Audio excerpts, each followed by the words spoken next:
Olá, seja bem-vindo a mais um vídeo. E a questão de hoje é: Jesus é o arcanjo Miguel ou Miguel seria apenas um título para se referir a Jesus? Bom, assista o vídeo e compartilhe sua opinião nos comentários. Mas só comente depois de assistir, tá certo? Eu não sei se você já parou para pensar nisso ou se já ouviu essa argumentação de que Miguel, que é representado na Bíblia, seja o mesmo que Jesus. Mas essa discussão ela é antiga. E nos dias atuais, o debate continua com grupos como Testemunhos de Jeová e também os Adventistas. Porque eu diria que eles são os grupos principais defensores dessa interpretação de que Jesus é Miguel ou ele é representado pelo arcanjo Miguel. Mas é interessante também que eles usam em sua defesa Calvino, John Wesley, Matthew Henry, entre outros, porque esses comentaristas antigos, de uma certa forma, eles também pensavam algo parecido. Mas sobre a questão em especial de Calvino eu vou falar no final do vídeo. Agora, antes que chegue no final do vídeo, eu quero te lembrar de deixar seu like e também de comentar, tá certo? Então, assista o vídeo, mas não se esqueça de comentar e deixar a sua opinião, porque isso é muito importante para nós trocarmos ideias. Existem argumentos razoáveis em favor dos dois lados. A minha proposta nesse vídeo é apresentar um raciocínio lógico e de uma certa forma bem simplista, tá? E você vai ver que é bem simplista mesmo. Mas faz certo sentido. Aliás, a minha regra de interpretação da Bíblia sempre foi procurar o significado mais simples possível, evitando conexões que às vezes são desnecessárias e acabam gerando mais confusão do que explicando. Agora, é claro que usar este método da explicação mais simples não significa que ela sempre estará correta, mas com certeza há maiores chances de ser a interpretação mais correta. É claro que ter bom senso é sempre bom, né? Aliás, eu vou deixar na descrição links de outros vídeos que tratam do assunto com um pouco mais de profundidade teológica, já que não é o meu interesse aqui. E caso seja o que você quer, então os links estarão aí. Aliás, eu vou deixar exatamente o vídeo do Tarles, do canal Teologar, e também o vídeo do Rodrigo Silva, que é adventista. E eu vou deixar esses dois vídeos porque eles estão ali trocando opiniões, né? Trocando ideias. Então, na verdade, são dois vídeos em um sistema assim, de resposta e contra-resposta, tá bom? Então, você pode assistir também e você vai ver qual é a posição dos dois. Olha, seguindo a minha lógica da simplicidade, eu compreendo que Miguel é Miguel e Jesus é Jesus. Mas é claro, deixa eu explicar um pouquinho melhor por que eu penso assim. Olha, o arcanjo Miguel, ele é mencionado apenas 5 vezes na Bíblia e em apenas 3 livros. No Velho Testamento ele aparece apenas em Daniel, capítulo 10, 13, capítulo 10, 21, capítulo 12, 1, e no Novo Testamento aparece em Judas 9 e em Apocalipse 12 e 7. Tá certo? São esses locais onde aparece menção do arcanjo Miguel. E a pergunta que eu faço é, já que nós queremos entender quem é Miguel, nada melhor do que perguntar quem era o arcanjo Miguel para Judas. Quem Judas pensava que era o arcanjo Miguel? Isso é importante. Aliás, essa pergunta não deveria ser só para Judas, mas quem era o arcanjo Miguel para Paulo, para Pedro, para os apóstolos, enfim. Você já pensou nisso? Porque para entendermos a Bíblia, é fundamental chegarmos o mais perto possível do que os autores entendiam quando eles escreveram, ou seja, o que eles quiseram dizer, ou o que eles entendiam, o que eles pensavam quando eles escreveram esses textos. E aí é que eu pergunto, será que para Judas, para Pedro, para Paulo, o arcanjo Miguel era uma representação de Jesus? Será que eles entendiam assim? Porque segundo o comentarista judeu David H. Stern, Miguel era um arcanjo e não Jesus. Aliás, é esse comentário aqui, ó, comentário judaico do Novo Testamento. Ele diz ali em Judas 9 que Miguel é realmente um arcanjo e não Jesus. Mas pela linha da simplicidade, que é o que eu gosto de seguir, e na verdade até meio lógica mesmo, dá para perceber que Miguel é um arcanjo. E Jesus, bom, Jesus para os apóstolos, ao que tudo indica, sempre foi Jesus. Na carta de Judas, nós temos dois personagens indicados ali. Nós temos Jesus e o arcanjo Miguel. Basta ler Judas para você ver isso claramente. Jesus, ele é mencionado 5 vezes em Judas. Exatamente. 5 vezes está escrito ali Jesus. E o arcanjo Miguel, ele é citado uma vez. E isso se referindo a um acontecimento lá do Velho Testamento, com relação ao corpo de Moisés. Agora pense comigo. Por que no Novo Testamento Jesus não é identificado como sendo Miguel? E por que Judas usa Miguel e também Jesus na mesma carta para se referir à mesma pessoa? Por que Pedro ou Paulo não fez uso do título de Miguel para se referir a Jesus? Ora, eu sei que isso pode parecer até meio sem sentido, mas para pensar nisso. Eu sei, é simplista, mas faz sentido quando você entende que os judeus, para eles, Miguel é o arcanjo. E os discípulos, com certeza, então entendiam que Jesus é o Filho de Deus. Miguel é Miguel, Jesus é Jesus. Pense o seguinte, se Miguel é apenas um título para Jesus, como afirmam os adventistas e também os testemunhas de Jeová, nós poderíamos ler todas as passagens que se referem a Jesus como sendo Miguel, não é? Se Miguel é apenas um título para Jesus, ora, nós poderíamos usar Miguel no lugar de Jesus. Onde tem Jesus, nós poderíamos usar Miguel. Por que não? Olha como fica estranho. Você tem coragem de fazer essa troca? Eu vou usar aqui um exemplo. João 3,16. Porque Deus amou o mundo de tal maneira que enviou Miguel para... Quê? Como que é isso? É estranho, não é? Mas é assim que fica. Enviou Miguel para que todo aquele que nele crer não pereça, mas tenha vida eterna. Já que enviou seu Filho unigênito, o Filho unigênito é Jesus. Em nenhum lugar diz que o Filho unigênito é Miguel. Mas se Miguel é apenas um título para Jesus, que é o Filho unigênito, por que não enviou Miguel para que todo aquele que nele crê? Ora, fica meio estranho, não fica? Mas é assim, não é? Se Miguel é só um título. Ou João 14,6, respondeu Miguel, eu sou o caminho, a verdade e a vida. Ninguém vem ao Pai a não ser por mim. Parece absurdo, e na verdade é absurdo.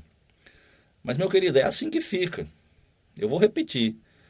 Se Miguel é apenas um título para Jesus, então não tem problema usar Miguel para se referir a Jesus. Afinal de contas, eu poderia trocar o nome de Jesus por qualquer um dos títulos que realmente são títulos de Jesus e não faria diferença nenhuma. Agora, você viu como fica estranho trocar Jesus por Miguel em certas passagens? E é isso que eu quero que você entenda. Essa é a consequência de associar Miguel com Jesus. Mas eu quero mostrar para você mais alguns detalhes. Em Judas 9, o arcanjo Miguel, ele contende com o diabo sobre o corpo de Moisés. E ali diz que ele não profere um juízo infamatório contra ele, ou contra o diabo.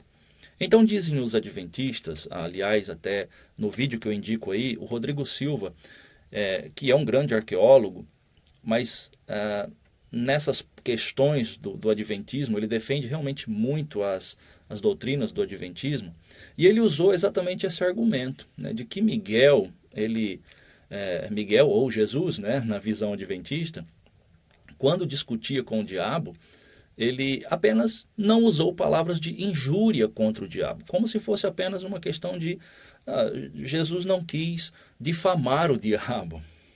Ou seja, não foi uma questão de julgar, foi apenas não usar palavras difamatórias. Percebe como é complexo a coisa, como vai caminhando para uns argumentos meio estranhos?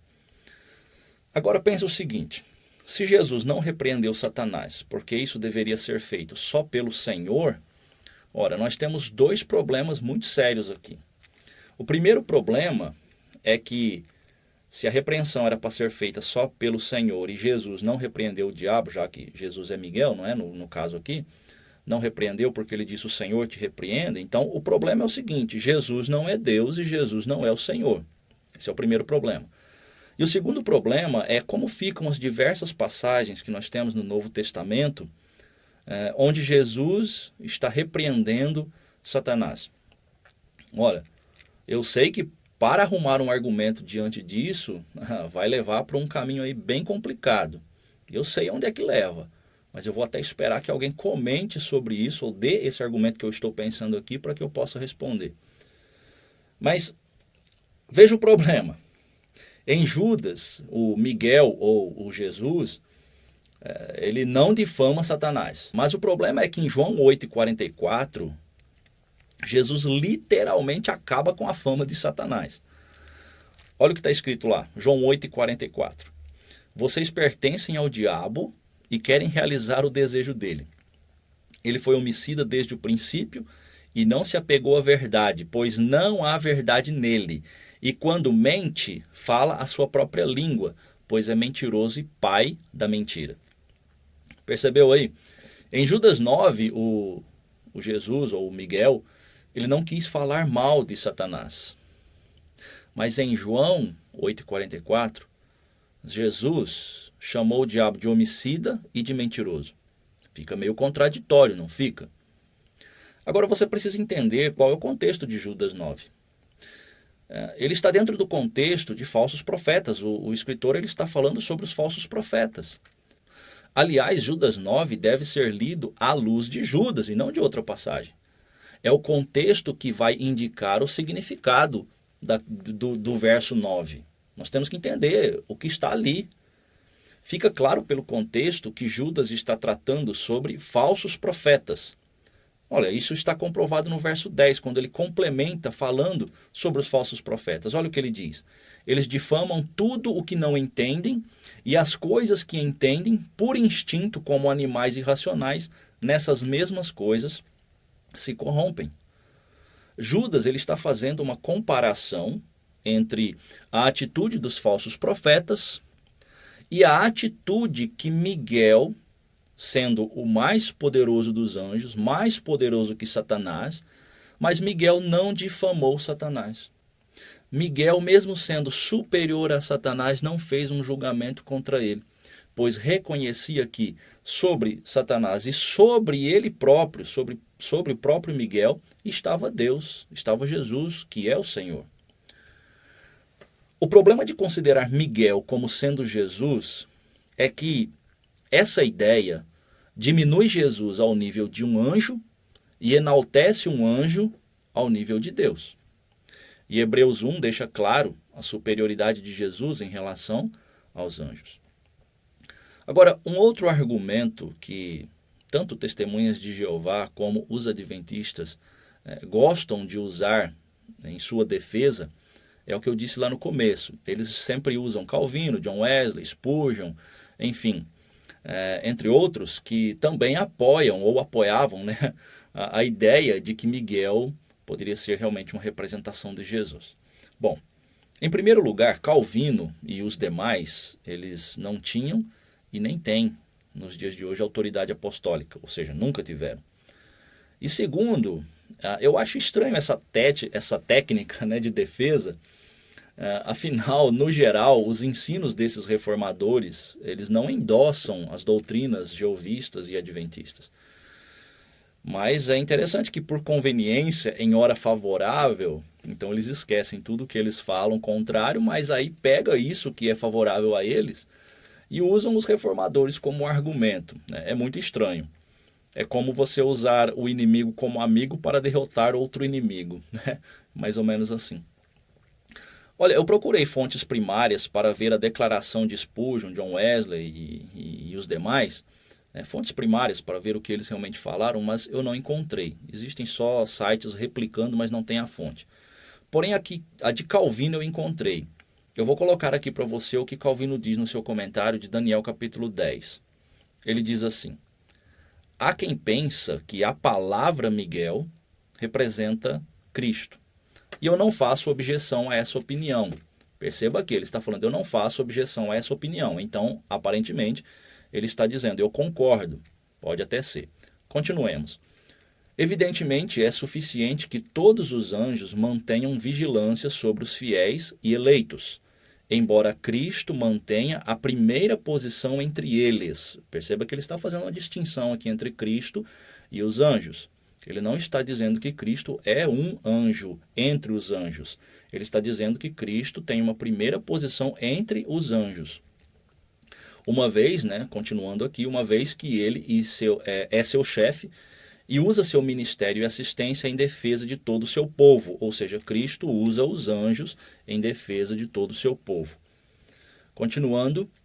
Visto, porém, que isto não é geralmente admitido, talvez aqui ele está se referindo a essa ideia de Miguel representar Jesus não fosse tão aceita assim, porque ele está dizendo, visto que isso não é geralmente admitido, ele diz o seguinte, deixo em suspenso por enquanto. Direi algo mais sobre o assunto no capítulo 12. Então vamos para o capítulo 12. Por Miguel, muitos concordam em interpretar como sendo Cristo a cabeça da igreja. Então veja que ele diz que muitos concordam em interpretar Miguel como sendo Cristo a cabeça da igreja. Mas ele diz assim, mas se parecer preferível entender Miguel como sendo o arcanjo, veja que ele não é contrário também à ideia de que Miguel seja realmente um arcanjo e não uma representação direta de Jesus. Então ele não está sendo enfático. Perceba isso. Ele diz que, se houver essa preferência, este sentido provará ser adequado, pois sob Cristo como a cabeça, os anjos são os guardiães da igreja. Seja qual for o verdadeiro sentido, Deus era o preservador de sua igreja pelas mãos de seu Filho unigênito. E visto que os anjos estão sob o governo de Cristo, ele poderia, ou seja, Cristo poderia confiar tal tarefa a Miguel. Percebeu aí que, no mínimo, Calvino tinha dúvidas. Ele não está sendo enfático em afirmar que Miguel era Jesus. Como eu disse no começo, esse assunto ele rende muito debate. E não tem como chegarmos a uma solução definitiva. Porque os adventistas e os testemunhas de Jeová continuarão crendo que Jesus é Miguel e que Miguel é Jesus. Eu prefiro ficar com Jesus sendo Jesus e Miguel sendo Miguel. Simples, não é? Bom, e você?